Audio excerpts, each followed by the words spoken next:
ya preguntarte y preguntarle también a Marco, por supuesto, cómo veían esa posibilidad. O sea, Morena, indiscutiblemente el gran ganador, pero la mayoría de los candidatos de Morena, pues indiscutiblemente vienen del PRI. Es decir, Morena sepulta al PRI, pero con propios elementos que una vez fueron de esos partidos o de ese partido, o del PRD, como en el caso de Lorena de Tlaxcala, ¿no? Que también estuvo militando por ahí en el PRD y que va y sepulta al partido, pues justamente ella, que fue una militante.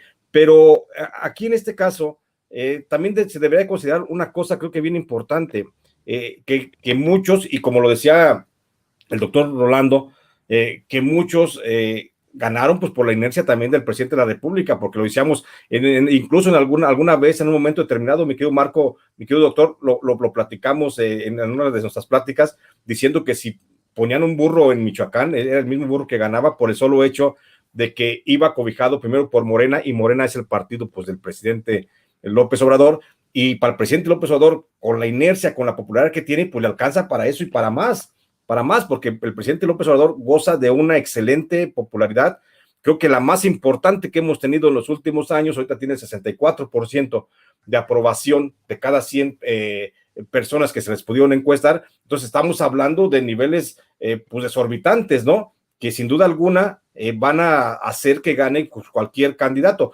Pero ¿qué tanto riesgo implica? Y te lo pregunto, mi querido Marco, ¿qué tanto riesgo implica que alguien que ha militado en un partido distinto, bueno, que ha militado en otros partidos a los que hoy son opositores a Morena o al propio presidente, llegue a un cargo popular abanderado o apoyado precisamente en esa popularidad del presidente? ¿Hay riesgo de que eso le cause mella a la popularidad del presidente, Marco? Bueno, todo depende de la aplicación de los programas. Hay una parte importantísima, la definición ideológica de cada personaje, de cada uno de los que actúan en política. Ciertamente, muchos venimos incluso del PRI, y hoy por la mañana yo comentaba con alguien que no porque venimos del PRI, somos gente con la esencia priista. Con las mañas del PRI. Se practica también, además, ¿no? Se practica un modelo ideológico, hay una búsqueda de país, un modelo de sociedad, y cuando no se consolida, como fue el caso del PRI, cuando se intenta democratizar las decisiones del partido, porque se veía que lo estaban entregando a sectores retardatarios, estaban invitando para que se convirtieran en actores políticos, gentes que no tenían nada que hacer en la política, sino intereses económicos. Finalmente, esa oposición acabó en que expulsaran a todos los que no creíamos en ese tipo de modelo, que era prácticamente el llamado neoliberalismo. Nos fuimos a otro partido, nos fuimos primeramente en rebeldía a un proceso electoral en el 88, hubo que fundar el Frente Democrático Nacional, después de ahí hubo que fundar el Partido de la Revolución Democrática para dar cauce institucional a la inconformidad. En ese momento era fundar lo que fue el PRD o irnos a la calle y continuar con las protestas. Se optó por la vía institucional, por la vía de la lucha política. El PRD empieza a consolidarse en el país como una fuerza emergente, un partido joven con propuestas novedosas, con una propuesta revolucionaria pacífica, pero igual hubo muchos intentos de aplastamiento, de cooptación, hasta que finalmente, en el periodo que terminó de Enrique Peña Nieto, acabaron por dar lo que quedaba de raciocinio, para decirlo en términos más o menos decentes. La directiva nacional del PRD va y se adhiere al Pacto por México, una gran farsa, un gran engaño, que ya se despedazó todo eso, y además despedazaron también lo que quedaba del PRD. Para ese momento ya estaba Andrés Manuel López Obrador empujando el proyecto de Morena, que al final de cuentas le dio la razón, lo convirtió en presidente de la República, supo canalizar el hartazgo de la sociedad, de todos los mexicanos, supo canalizarlo y meterlo por la vía institucional, también convertirlo en una expresión que cambiara el rumbo de este país. Bien, Marco, muchas gracias.